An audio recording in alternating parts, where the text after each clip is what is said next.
Welcome to Livewire. I'm Clark Curtis with the College of Computing and Informatics here at UNC Charlotte. And joining me today is Dr. Bojan Cukic, with the Professor and Computer Science Department Chair of the College of Computing and Informatics. Thank you for being with us. You're welcome. I'm glad to be here.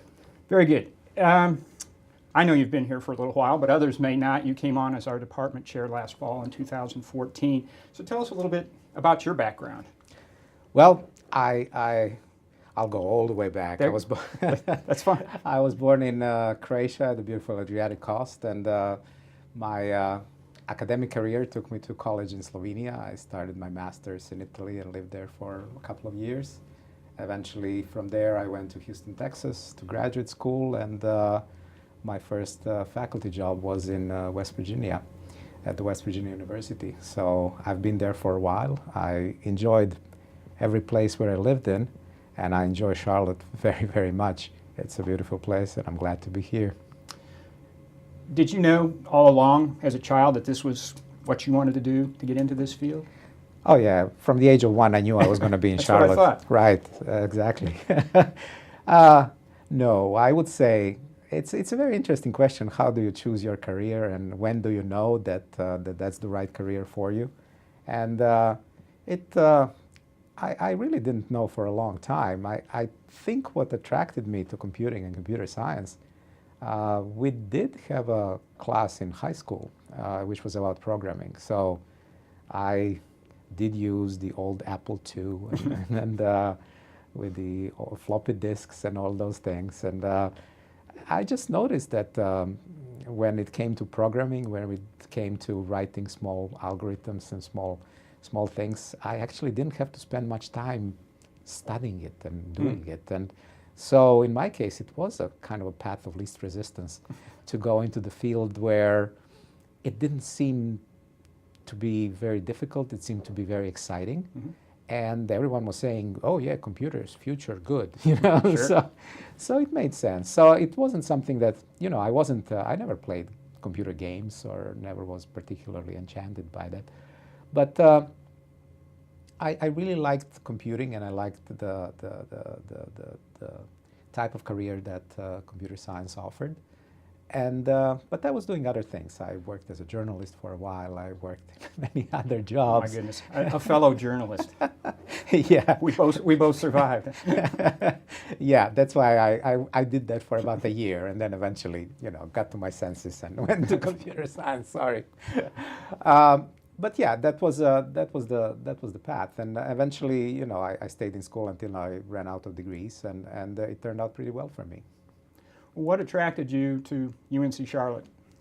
Well, the opportunities. This is a wonderful university. This is a wonderful place, and it is one of the fastest growing areas in the country. And so I have developed a career in software engineering and as a researcher, as a professor. And later in my career, I worked in identity management and biometrics. And these were great areas of research. I had lots of fun. I had a lot of students. But when this opportunity opened to change the career path from research education and innovation into organizational aspects in academia, this seemed to be a great place to try to do that. The university is a fast-growing, very dynamic place. The college and the department are absolutely superb in terms of faculty expertise, in terms of opportunities that they are offering to students, in terms of just a friendly atmosphere for everyone. So it seemed like a very natural fit. I can tell you there is something in that Southern hospitality too. People were very, very nice to us when we interviewed, and it actually didn't change after I accepted the job, which is We real still surprising. like you. Yeah, yeah. Wait for a couple of years. Okay, all right. Yeah, but it really had all these things. Also, another thing that was very important for me, I have been working in research with a lot of industry partners over the years. And I really developed an appreciation of the partnerships that develop between academic researchers and product managers in industry.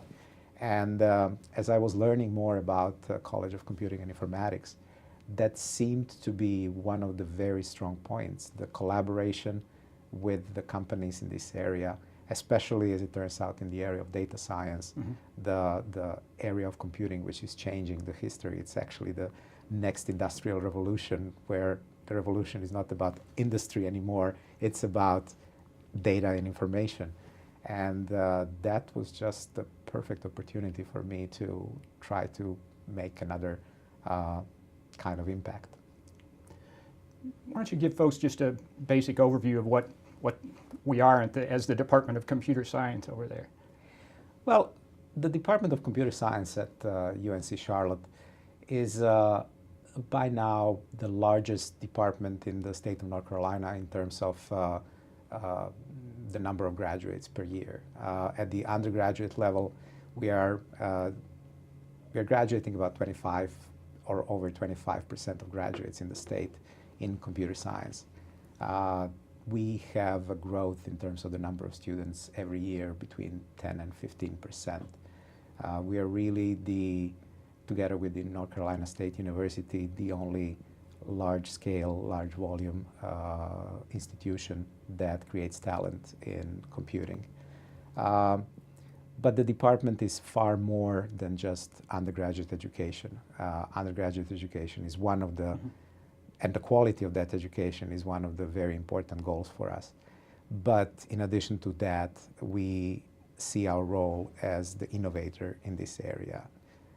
We see ourselves as the place where so many organizations, agencies, cities, companies can come and ask for advice. We are very active, our faculty are very active in research. We have many active research grants. Almost everyone in the department creates some innovations and creates new knowledge and eventually translates that knowledge in their teaching at the undergraduate level, at the graduate level. We have, over the period of time, become very selective as a university. For example, in our graduate school this year, we're going to accept less than 10% of the applicants. There is really a strong demand for degrees in computer science. And we are now in a position where we can be highly selective in terms of the admissions. And we also, that creates a certain level of quality at the output. And we are proud of what we're doing. Well, I know since I've been here, I've noticed a difference when we had the Explore open houses and those types of things. It was like you almost had to trip somebody at the day that you were there to get them to come over. And now it's like they know about us and they're coming over and they're asking a lot of questions. Right. And I love talking to parents and potential students. You know, some of them come and want to know about the career paths in computing. And to the best of our ability, we try to answer that questions. At this point in time, for example, in the entire Charlotte area, the unemployment rate in the information technology or technology area is under 1%, which means that there is basically no unemployment. The number of positions is actually exceeding the supply of talent in IT in general. But it's, you know, one would always think, okay, it's now. What about 4 or 5 years from now when I graduate with the undergraduate degree? Is it going to still be the same? And yes, historically there have been ups and downs in terms of market and employment. And however, something has systematically changed in the area of information technology. Traditionally, our graduates and computer scientists have been the people who maintain computers, who write code, who maintain large networks and build large networks. Then came the time with the web applications and everything moved to the web, commerce moved to the web. And now we are actually moving into the next generation in which the web is just another layer of infrastructure like your power grid or like your water supply. It is just, internet is just another infrastructure which is creating all this vast array of services that we cannot live without anymore, starting with the social networks, starting with the services, starting with the emerging into smart cities and transportation. Your car is today on the network and it can be navigated to a large extent autonomously. It's just a matter of time. And so our graduates now all of a sudden are at the front end of every single company, of every single industry They're the ones who are not only storing the data and taking care of data, but they're exploring the data through analytics. They're finding new optimal ways of doing things. They are finding ways to save money and doing things which are even of better quality with less money. So the market for computing graduates have increased tremendously. Therefore, even if we predict, which is not the case, that there will be a little change in the market, the demand for our graduates is going to outpace the production by a wide margin in the foreseeable future. And you touched on it briefly, and I know the answer to the question, but I'm going to ask it anyway. Are there still misconceptions? You're talking about all these different things people can do now, but are there still misconceptions that it's somebody in a dark room, Mountain Dew, and cold pizza doing programming? Well, there's still some of those, yeah, and we certainly like them. And many of us have a history with Coke and pizza, and we were students for a long time. There is nothing wrong with that, but yeah, I mean, there are several misconceptions about the type of careers in computing. First of all, the fact that you play games does not mean that you're going to be a good computer scientist. Computer science is about understanding the principles of information and informatics, understanding the computers as the platform for solving problems, understanding the algorithms, understanding some of the mathematics that feeds into it. The misconceptions are that the only jobs that are out there after college may be only programming jobs. Mm-hmm. And the fact is that programming is just one of the skills in the tool set of a computer science graduate these days. And it may be one of the basic tools that we have as a profession. But I always say, look at the recent history of computing. If you are just a programmer, which means you are very good in programming systems, you can generate any web application or any kind of application very quickly. Well, in that market, you are competing against the whole world, because in the whole world, the educational systems create programmers. So your job, if you're just a programmer, can be outsourced. But the job of software engineer is much broader. For example, as a software engineer, you're analyzing the problem. You're talking with the customers. You are designing solutions. As you need to be an architect to create a building, you need to be an architect to create an information system.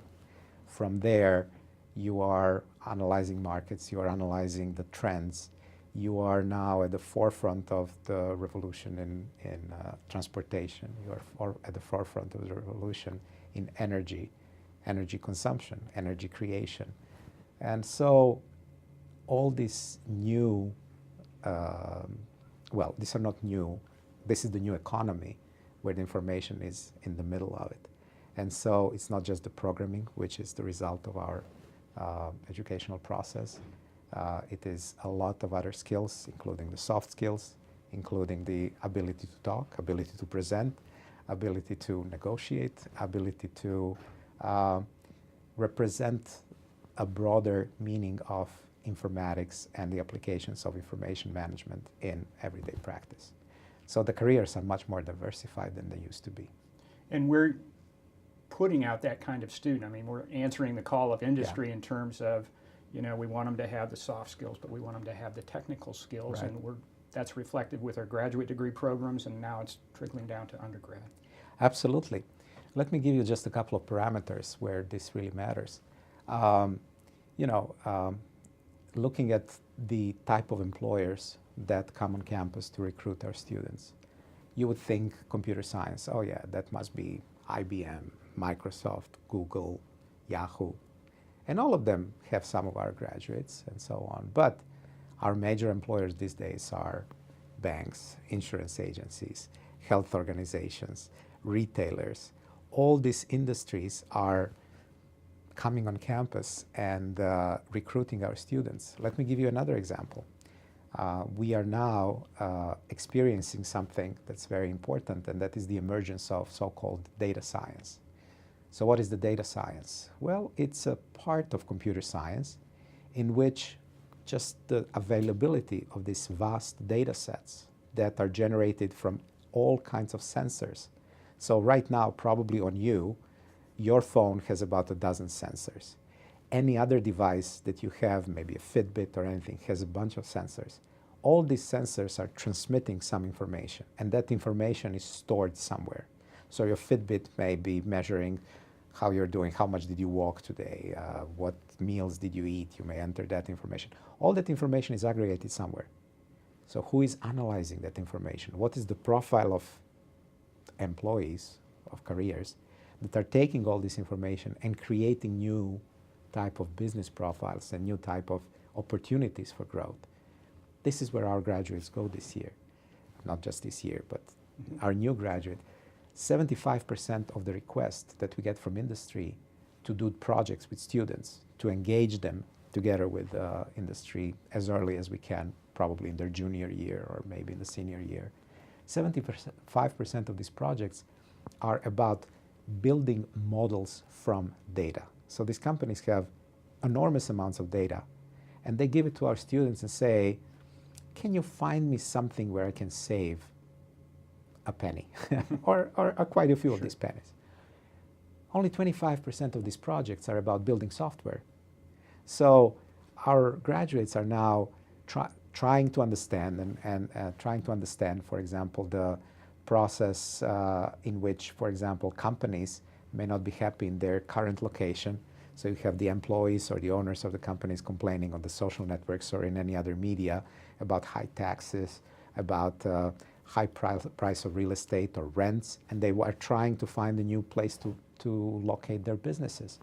Our students are capturing that information through Twitter, through Facebook, through all other means of social media, and they are getting to that information, analyzing it, and telling some of our sponsors, hey, this might be the company which would be willing to talk to you, and these are the problems that are very important for them.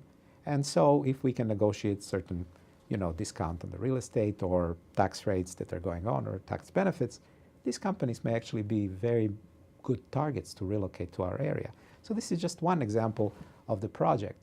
So, think about it. Would you really assign or think that such a project belongs to computer science department?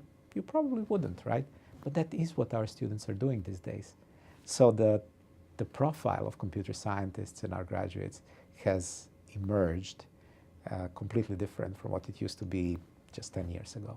And because of the nature of the 21st century economy, industry, where we're headed, it's obviously opening many more doors than we used to have.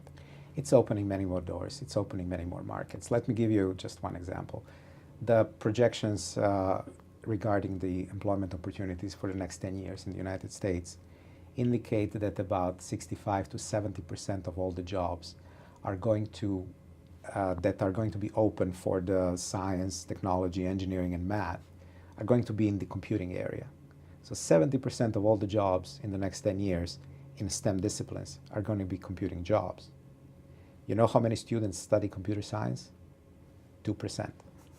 So 2% of students, 70% of the market for STEM disciplines. There is obviously a humongous gap. This obviously does imply that 2% of students who have computer science degree are going to be in demand. But it also indicates that many students who get degrees in many of the engineering disciplines, electrical engineering or civil engineering or mechanical engineering, are going to have computational skills, which are going to ensure their employability, if you want, their ability to get employment in some aspect of computing, right? And there is going to be a lot of people who are going to be changing their career midway in order to fill these jobs, which will be available everywhere. So that's the marker, that's the sign of the new economy. That's how we are going to be perceiving the success in the future. Well, and as we both know, another initiative within the college is to try to attract more women into computing. Explain a little bit about that, because there's definitely a shortage. There's definitely a shortage, and this is really a fairly sad situation for those of us who have been in computing for a while. When I was in undergraduate program, I think we had about 35 to 40% of women fairly well represented, almost an equal size. But that was in the 80s. That was actually the average in the 80s, about 35% of women in the field. Since then, the percentage of women in computer science programs has been declining steadily. And right now in the United States, we are down to about 17 to 18%. And our college and our program is unfortunately reflecting these numbers. Now we are in a situation in which young ladies choosing to study computer science and wanting to study it because they understand the benefits, they understand that this is a good career, they understand that they're very capable of studying this. They feel uncomfortable in our classrooms because they are a very, very small minority. And it is not good for for computer science and for the industry in general, because women today represent the majority of college students, between 55 and over 55%. And in the workforce, the percentage of women is significant, obviously. But in computing, the choices are very minimal, and very few of them selected.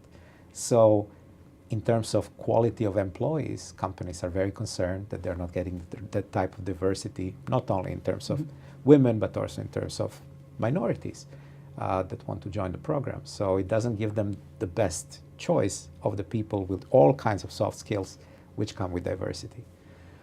What we are trying to do at the College of Computing and Informatics is, first of all, run an informational campaign which will explain why career in computing is very good for everyone, and very good career for women too. We know that on campus we have more than half of the students who are women, and many of them being in the general college and maybe without having decided what they really want to concentrate on. So we are right now in the middle of the process of designing a course which will be available to general public and all the students enrolled at the university, that will be describing the computing as a discipline that should attract women equally as men. And we hope that if we do that effectively, if we properly advertise and properly teach the course, that we will attract an increased number of women to our profession. We are certainly very open to having large proportion of women in our classes, and it is one of the important goals. We are getting that from every discussion with the industry, that they really would like more women amongst our graduates. And as we're starting to run out of time here a little bit, but I wanted you to talk a little bit about being new, your vision and goals for the department within the college. Right. Well, the goals of the department are relatively simple.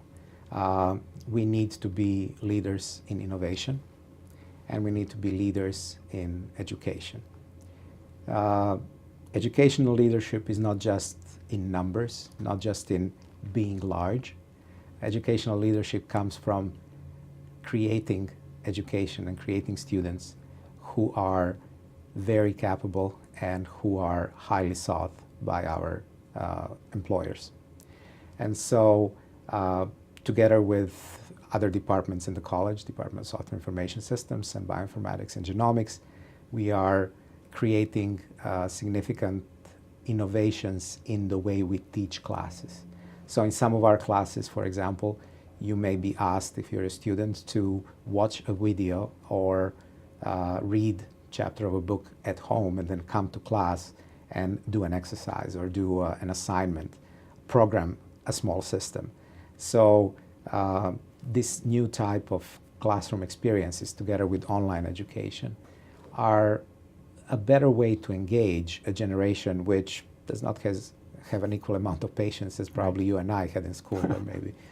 I wasn't all that patient, but we do have different profile of students in front of us. So we have to adjust to their needs and their perceptions of quality too. On the other side, in terms of innovation, We have, our faculty members are world-renowned. At this point in time, just as an example, we have an equal number of visitors, international visitors, who want to come to our labs and participate in our research as we have faculty members. And this is really great because we are sought after as research partners. We are having a leading research labs in the area of data science, of visualization, robotics, video and image processing. Our researchers are not only publishing papers, they are also entrepreneurs. They are creating businesses. Some of them are very successful right now. So I think as the university grows and as our college grows and our faculty grows and our student grows, you will become more and more aware of the direct economic impact that a research university and the college and the department like ours is having in our environment.